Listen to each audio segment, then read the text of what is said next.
नमस्ते सबैजना विद्यार्थी भाइ बहिनीहरूलाई। कक्षा 10 का सम्पूर्ण विद्यार्थी भाइ बहिनीहरूलाई मेरो नमस्ते। आज हामी एसई एक्जाममा सोध्ने प्रश्नहरूको छलफल गर्नेछौँ। एकदमै महत्त्वपूर्ण प्रश्नहरूको हामी छलफल गर्नेछौँ।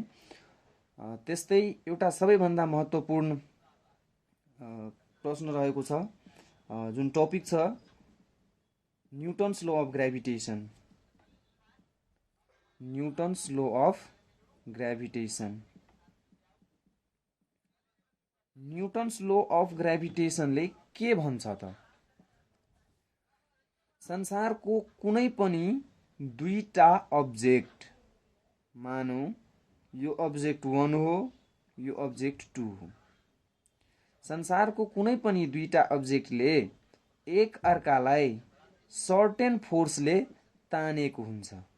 अब्जेक्ट 1 ले अब्जेक्ट 2 लाई तान्न खोज्छ, अब्जेक्ट 2 ले अब्जेक्ट 1 लाई तान्न खोज्छ। एउटा सर्टेन फोर्सले तान्छ है। त्यस्तै मानौ यो अब्जेक्टको मास m1 हो, यो अब्जेक्टको मास m2 हो भने यो जुन तान्ने फोर्स छ, एट्र्याक्टिङ फोर्स जुन छ, यो फोर्स दुवै बडीको माससँग डाइरेक्टली प्रोपोर्सनल हुन्छ। डाइरेक्टली प्रोपोर्सनल भन्नाले के बुझ्नुहुन्छ त? डाइरेक्टली प्रोपोर्सनल भनेको मास यदि बढ्यो भने एट्याकिङ फोर्स पनि बढ्छ, मास यदि घट्यो भने एट्याकिङ फोर्स पनि घट्छ। यसलाई हामी इक्वेसन 1 मानौँ, यसलाई इक्वेसन 2 मानौँ। न्युटन्स ल अफ ग्रेभिटेसनले अर्को पनि के कुरा भन्छ भने यही जुन फोर्स एट्र्याकिङ फोर्स छ m1 र m2 बीचको फोर्स, यो फोर्स अब इन्भर्सली प्रोपोर्सनल हुन्छ अरे कोसँग? त यो अब्जेक्ट m1 अब्जेक्ट m2 को बीचको जुन डिस्टेन्स छ, यो डिस्टेन्सको स्क्वायरसँग इन्भर्सली प्रोपोर्सनल हुन्छ। यसलाई हामी इक्वेसन 3 मानौँ। अब हामी यो तीनटै इक्वेसनलाई यदि कम्बाइन गरेर लेख्ने हो भने के हुन्छ? f proportional to m1 m2 upon d square, जसमा m1 भनेको मास अफ बडी 1, m2 भनेको मास अफ बडी 2 र यो d भनेको distance between them. Distance between them. अब हामीले यो प्रोपोर्सनलको साइन हटाउनु पर्छ। यो प्रोपोर्सनलको साइन हटाउनलाई हामीले के गर्नुपर्छ? यसको अगाडि केही न केही कन्स्ट्यान्ट ल्याएर राख्नुपर्छ, जसमा हामीले यहाँ कन्स्ट्यान्ट g युज गर्नेछौँ र कन्स्ट्यान्ट दिने बित्तिकै यो प्रोपोर्सनलको साइन इक्वल टुमा कन्भर्ट हुन्छ र यहाँ g कन्स्ट्यान्ट हुन्छ, m1 m2 जस्ताको त्यस्तै अपॉन d स्क्वायर पनि जस्ताको त्यस्तै। अब यो g के हो, कहाँबाट आयो त्यो कुरा थाहा पाइसक्नु भएको छ।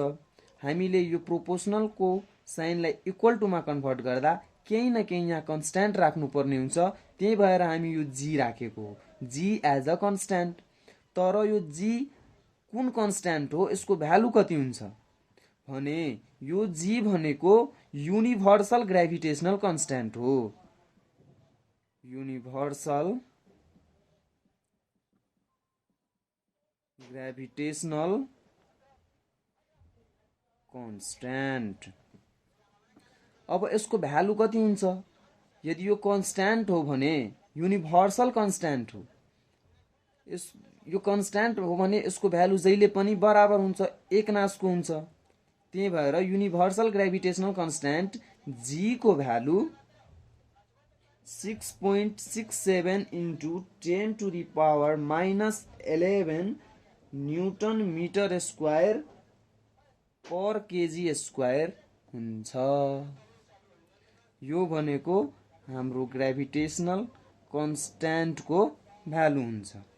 त्यही भएर न्युटन्स ल अफ ग्रेभिटेसनको फर्मुला हामीले के यहाँ ल्यायौँ त? F is equal to G m1 m2 upon d square. यो भनेको न्युटन्स लो अफ ग्रेभिटेसनल को फर्मुला हो जुन कि एकदमै इम्पोर्टेन्ट छ। एसई एक्जाममा यसको डेरिभेसन नभए पनि न्युमेरिकल जहिले नै सोधिराखेको हुन्छ। अब यसको न्युमेरिकल कसरी आउँछ भने त्यो हामी एउटा न्युमेरिकल यसको छलफल गरौँ। जस्तै तपाईलाई क्वेशन सोधिन सक्छ, the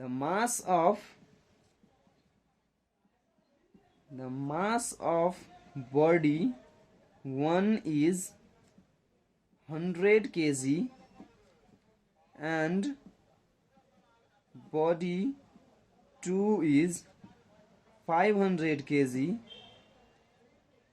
and both are separated by distance 10 meter, then what is the force of attraction between them? यो तपाईलाई क्वेशन सोध्यो। अब यो क्वेशनलाई कसरी बनाउने र हामीले पहिला क्वेशनलाई राम्ररी पढ्नुस्। पढिसकेपछि यहाँ के दिएको छ त्यो लेख्नुस् है। के दिएको छ? Mass of body 1 first body को मास दिएको छ कति? 100 केजी। m1 तपाईले दियो, कति दियो? m1 100 केजी दियो। त्यसपछि बडी 2 सेकेन्ड बडी को लागि मास कति दियो? 500 केजी। m2 तपाईले दियो, कति? 500 केजी दियो। त्यसपछि बोथ आर सेपरेटेड भनेको दुवै छुट्याएको छ, छुटेको छ। यो मानव बडी 1 छ, यो बडी 2 छ भने दुईटै एक ठाउँमा छैन, सेपरेटेड भन्नाले छुटिएको छ। र कति डिस्टेन्सले छुटिएको छ भने त्यो पनि तपाईले दिएको छ, डिस्टेन्स 10 मिटर दिएको छ। र force of attraction between them भन्नाले यो एफ निकाल्न भनेको छ। अब हामीले यहाँ न्युटन्स लो अफ ग्रेभिटेसनबाट के फाइन्ड गरेका छौं? F is equal to G m1 m2 upon d square. हामीलाई यो कुरा थाहा छ। अब यही फर्मुलामा हामीले पुरै भ्यालु राखेर हामीले फोर्स अफ एट्र्याक्सन निकाल्न सक्छौं। र जहिले पनि एउटा कुरा ख्याल गर्नु होला, न्युमेरिकल सल्भ गर्ने बेलामा सबै प्यारामिटर्सहरुलाई एसआई सिस्टममा लानु होला। जस्तै यहाँ मास को एसआई सिस्टम केजी मा अलरेडी दिएको छ, यो पनि केजी मा अलरेडी दिएको छ, यो मिटरमा लेन्थ को एसआई युनिट मिटरमा अलरेडी दिएको छ। सो हामीले यहाँ चेन्ज गर्नु परेन।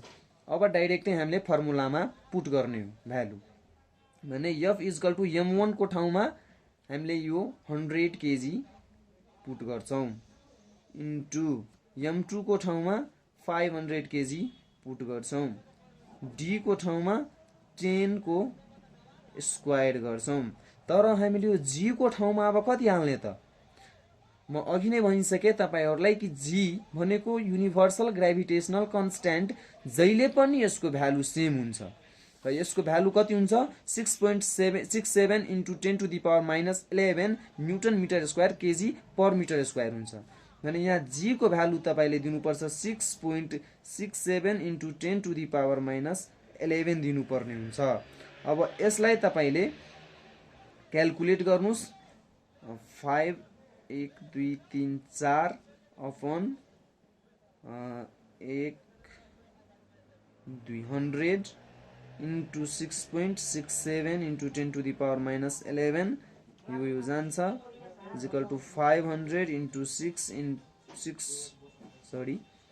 500 into 6.67 into 10 to the power minus 11 Newton यसको आन्सर हुन्छ। यो क्याल्कुलेट गरेर सर्टेन एउटा भ्यालु आउँछ, यसको आन्सर न्यूटनमा हुन्छ, किनभने तपाईहरुलाई थाहा होला फोर्स को युनिट जहिले पनि न्यूटन हुन्छ। हस्, thank you all of you. यस्तै भिडियोहरुका लागि हाम्रो च्यानल सब्स्क्राइब गर्नु होला, साथै लाइक कमेन्ट र शेयर गर्नु होला। भिडियो कस्तो लाग्यो कमेन्टमा अवश्य नै भन्नु होला। र हामी अर्को भिडियोमा अझै पनि यस्तै टिप्सहरू र न्युमेरिकलहरू लिएर आउनेछौँ। हस् त, थ्याङ्क यू।